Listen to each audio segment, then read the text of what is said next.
What's up, guys? UFC Saudi Arabia Fight Night. Adesanya versus Imavov is on the horizon 5 days from now, where we get the return of Israel Adesanya since coming off his loss to Drakkar du Plessis, and then we get the return of Imavov, who's on a bit of a hot streak right now. Hasn't lost since he lost to Sean Strickland, and put on a run, beating guys like Roman Dolidze, beating guys like Cannonier and Brendan Allen, who was on a win streak. So Imavov has all the momentum, whereas Adesanya doesn't. There's also been a couple of pullouts on this card, which I am going to discuss within this video. And honestly, going through this card, I'm very surprised that it's a lot more top-heavy than I realized. A lot of the fights on the undercard, maybe call me out in the comments. Am I an absolute casual for not knowing who these guys are? But, man, listen, I'm going to keep it real with you guys. Some of these predictions aren't going to be based off of me watching these guys fight. I'm just going to speculate off of their records, off of maybe even how they look for the memes, but some of these guys I've never even heard of. So maybe I've been watching the UFC for a long time, but maybe I just need to step up my hardcoreness to a sense, because I am a casual lately, guys. I just started watching every single fight on every single card, so bear with me. Let's get into the first fight on the card, which is Jamal Paugas versus Hamdi Abdel Wahab. Now, Jamal Paugas, I'm not going to pick him because of his hair. Like, that's just it. Look at this guy's hair. He looks like an absolute moron. All jokes aside, Jamal Paugas, who lost to Thomas Peterson, who's actually on this card facing Shamil Gaziev, but Hamdi Abdel Wahab, these guys are both blobs, but Hamdi seems to have a little bit of a better physique. He's not blob maxing like Jamal Paugas. He has better hair, and he's undefeated, and he's from Egypt, bro, which is way more based in the U.S. So just off of that simple fact, and he's 24 pounds heavier, I 100% got to go with Hamdi Abdel Wahab to get this fight done, probably by a second round knockout. Jamal Paugas is getting sent to the Shadow Realm. So yeah, I'm going with my boy Hamdi. Let's get on to the next fight on this card, which is Bogdan Grod versus Lucas Alexander. Now, I look at both of these guys' topologies, and Bogdan Grod, I think he's got a few wins in a row. Lucas Alexander's like 1-2 in the UFC. So let's admit, Bogdan Grod might be 1-1 on Dana White's Contender Series, but he's making his UFC debut. And Lucas Alexander, I'm sorry, dude, an 8-4 record in the UFC is not impressive to any extent. I think this guy's going to get cooked by Bogdan Grod, probably by a 30-27 decision in the featherweight division. Let's be real, these guys aren't ever going to be anything special. I mean, Bogdan Grod looks like a Temu version of Oban Elliott, and Lucas Alexander looks like a Temu version of Charles Olivera. So, no, he doesn't. Either way, I'm picking Bogdan Grod to win by a decision. Let's get on to the next fight on this card, which is Jasmine Jasudavicius versus Mara Bueno Silva. Now, Mara Bueno Silva has looked very mid recently, losing to Raquel Pennington, which I don't really rate Raquel Pennington that high. I don't care if she's a champion. And then who else she lost to? Macy Chasson by stoppage. And then Jasmine Jasudavicius is actually one of the better finishers in the division. Although she's a little older, she's 35 and Bueno Silva's 33. Jasudavicius has shown that she can get some submissions. She actually goes to the finish. It is WMMA, so at the end of the day, I am going to pick Jasmine Jasudavicius to beat Mara Bueno Silva by a decision. I just don't see a world where Mara Bueno Silva just looks like an absolute badass and a technical maestro. Like, she sucks. Let's be real. Jasmine Jasudavicius ain't nothing special either, but I think she's good enough to get it done over Mara Bueno Silva. Let's get on to the next fight, which is Perezian versus Mike Davis. Now, I've been going back and forth on this pick because Mike Davis hasn't lost since like 2019, but he's had a lot of fights canceled. I don't know if he's been pulling out, the other guy's been pulling out. Let me know in the comments. Perezian has been on a win streak recently, but let's not get it twisted, guys. Perezian is kind of soy. Look at his physique compared to Mike Davis, and he's a decision merchant. Outside of knocking out Matt Frevola, which Matt Frevola's chinny as heck these days, he's been KO'd a bunch of times in the UFC. Who has Perezian finished? Like, I know finishes aren't the be-all, end-all, but this guy's a decision merchant, and I just think Mike Davis is built different, and he's just going to win because he's more gritty, he's more powerful.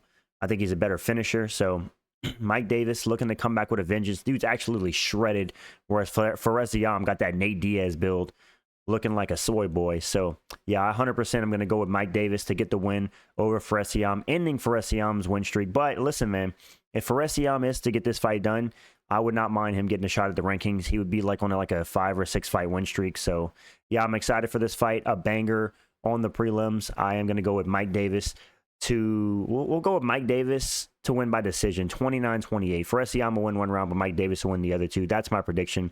Let's get on to the next fight on this card, which is Terrence McKinney versus Damir Hadzovic. Now, if you guys don't know, Damir Hadzovic is the guy that Hinata Moicano submitted and then got mad at him for tapping. He was like, brother, why you tap? I wanted to fight longer. Well, why you submit me? That fight, that was hilarious. Damir Hadzovic has a record of 4-5 in the UFC, whereas Terrence McKinney has a record of 5-4. So, and their records are almost similar, 15-7, 14-7. Listen, I don't rate McKinney that high. This guy's been finished by everybody, by Bonfim, by I forget the other guy that finished him, but Terrence McKinney's, it's not even cool to finish him anymore. It's almost expected. But Damir Hadzovic is 4-5 in the UFC, and he's 38 years old.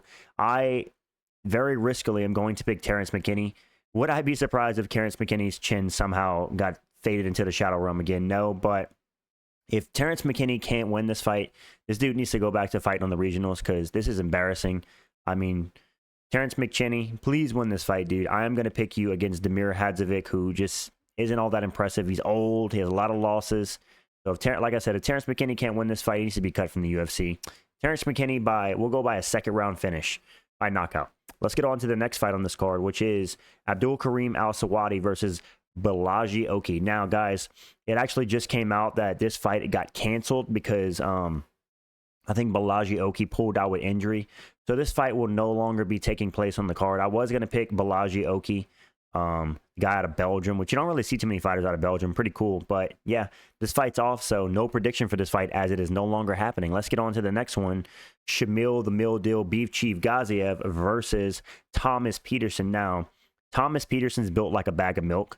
Listen, I know people meme about Shamil Gaziev, but this guy's the GOAT, man. He has the best cardio at heavyweight. And he only has one loss against Jairzinho Rosenstruck, who's a crafty vet at heavyweight. Listen, Shamil Gaziev is the most built different fighter at heavyweight. I mean, this guy's Marab at heavyweight. Let's be real. The only thing that's beating him is type 2 diabetes. But Thomas Peterson, I just don't rate this guy very high, man. I mean, look at his physique, dude. I swear, most average mojos you find on the street can train and be more fit than these guys and win in the UFC. Like, the UFC heavyweight division is one of the only divisions that has regressed in recent years. Like, the UFC heavyweight division 5 to 8 years ago is so much better than it is today. It's embarrassing. But listen, I am going to pick Shamil Gaziev. All memes aside, Shamil Gaziev, I just feel like is more dangerous, more powerful. He's bigger. He probably does have the worst cardio, but Thomas Peterson, I think he lost to Mick Parkin, which Mick Parkin ain't nothing special. And Thomas Peterson's also a decision merchant. You ain't beating Shamil Gaziev by decision, brother. You're either going to finish him or get finished. And Shamil Gaziev's coming, pounding that hammer right across Thomas and Peter's forehead. I'm taking Shamil the Mill Deal Beef Chief Gaziev to beat Thomas Peterson by a second round TKO.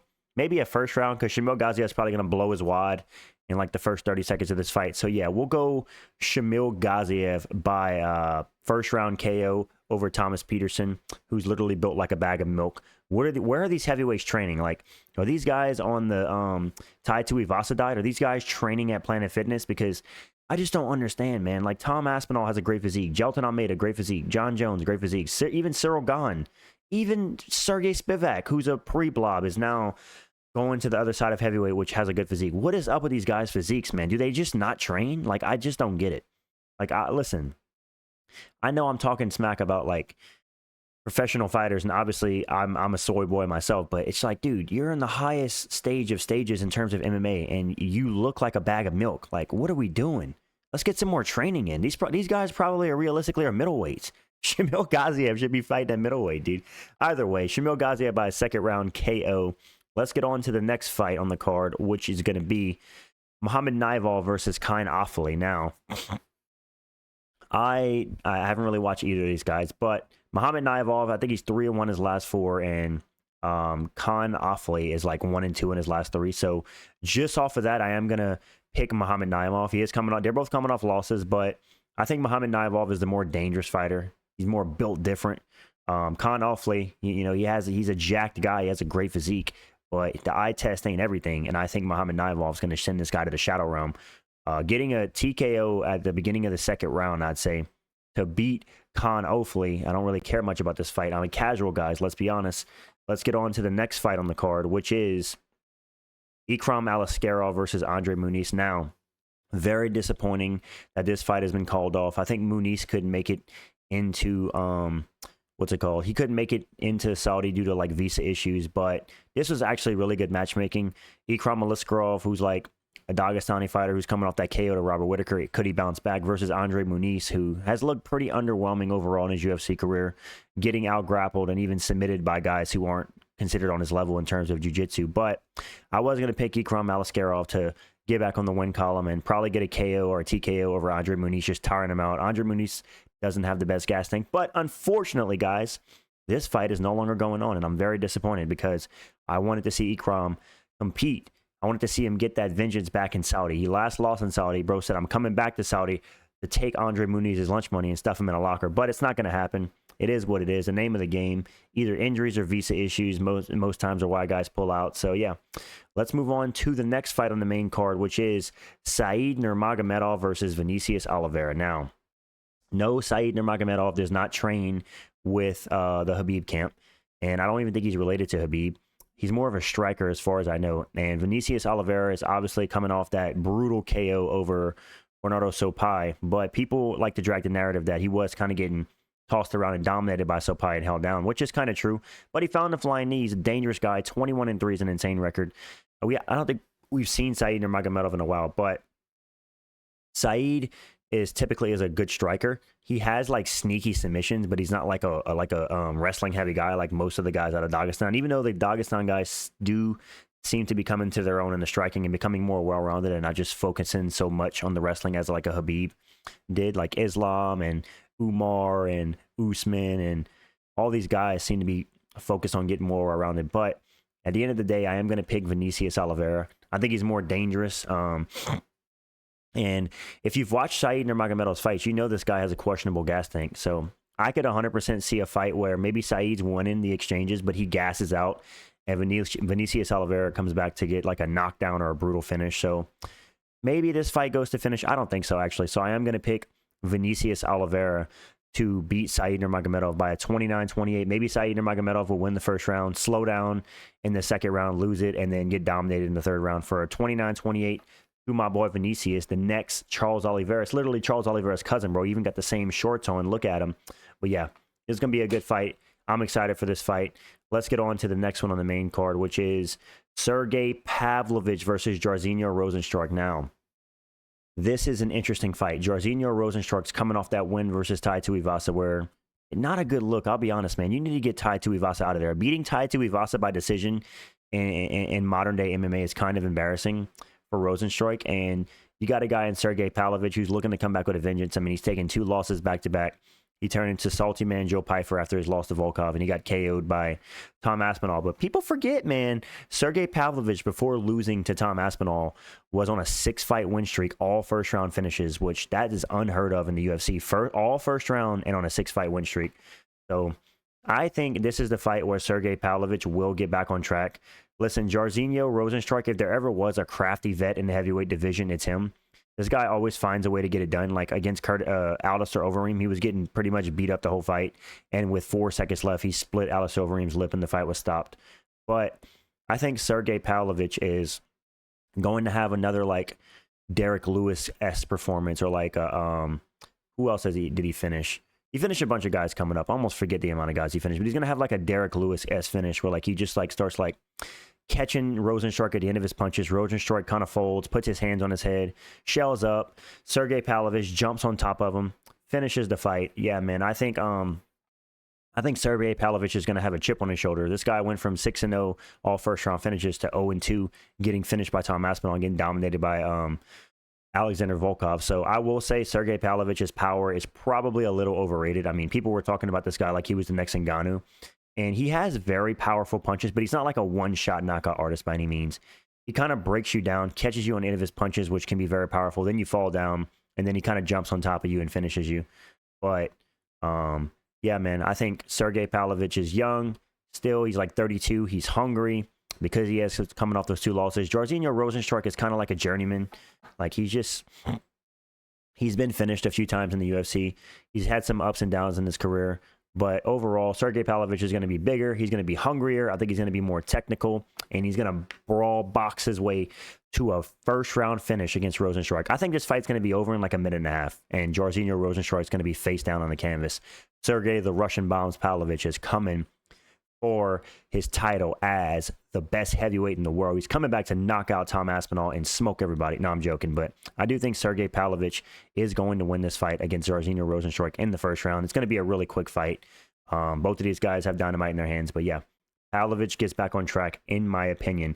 Let's get on to the next fight, which is the co-main event. Now, I have held the opinion for a while that this fight is going to go to Nurmagomedov unless Michael Venom Page KOs him out cold.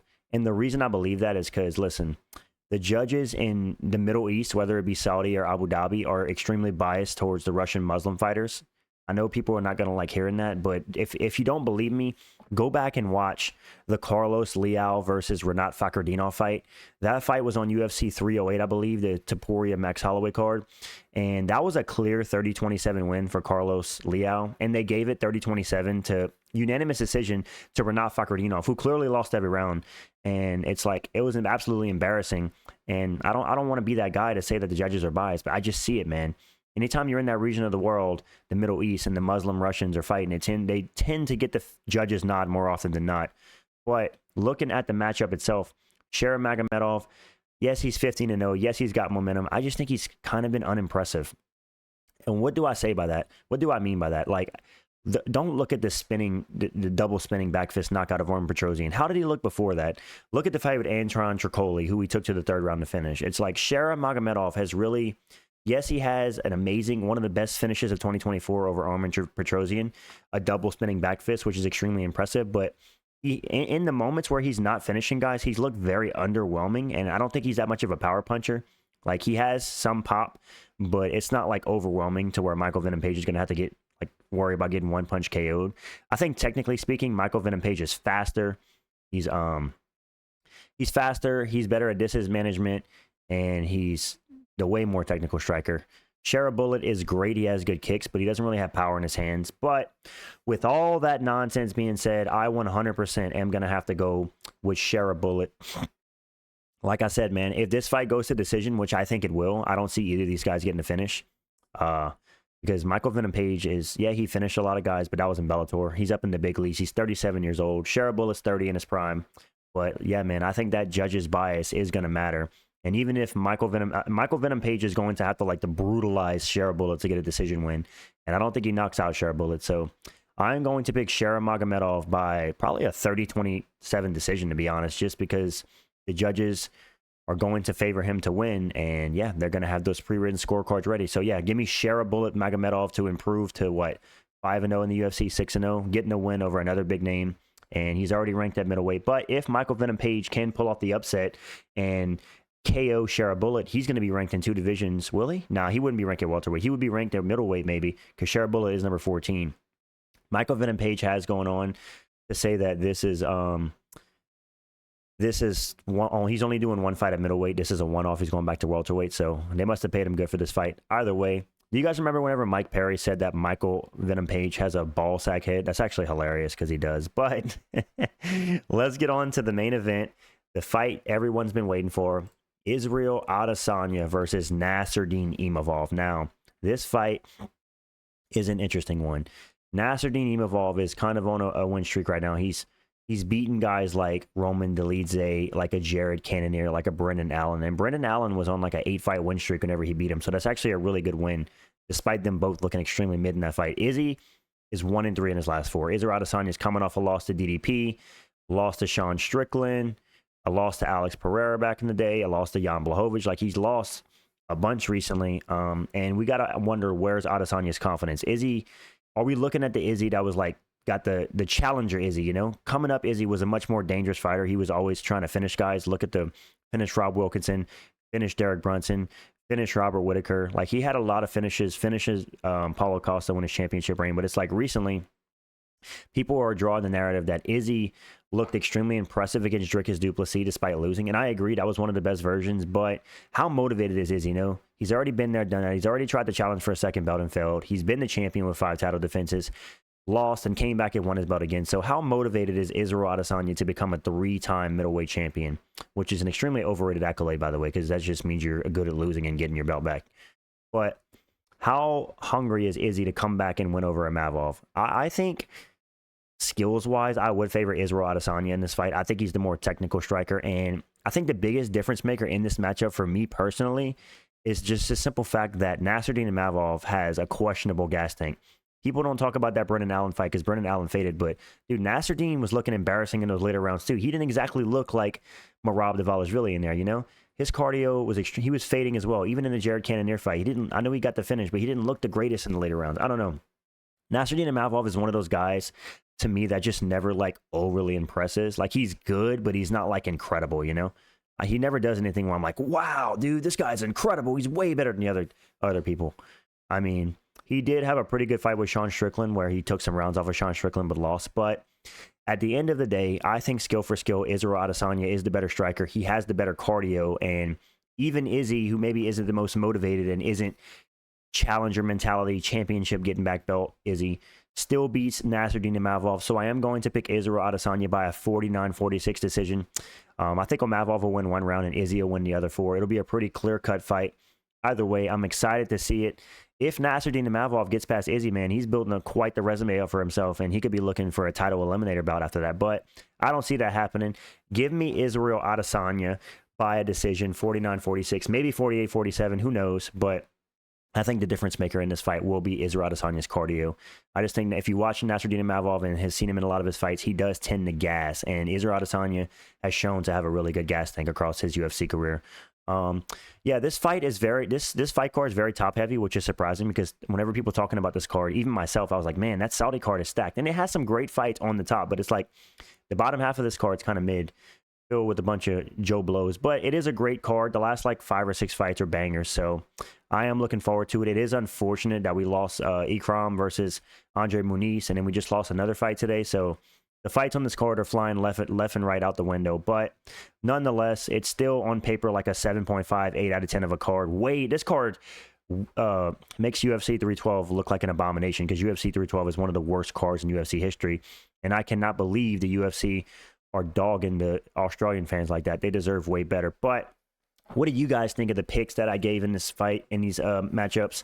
Let me know what you guys think of this card overall in the comments.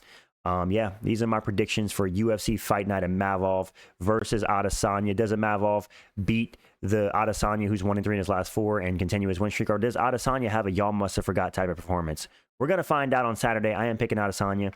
Like and subscribe if you enjoyed the video, guys. Subscribe to the channel if you're new. Tune into my streams. I stream every single day. I appreciate all the support recently. And I'm out, guys. Peace.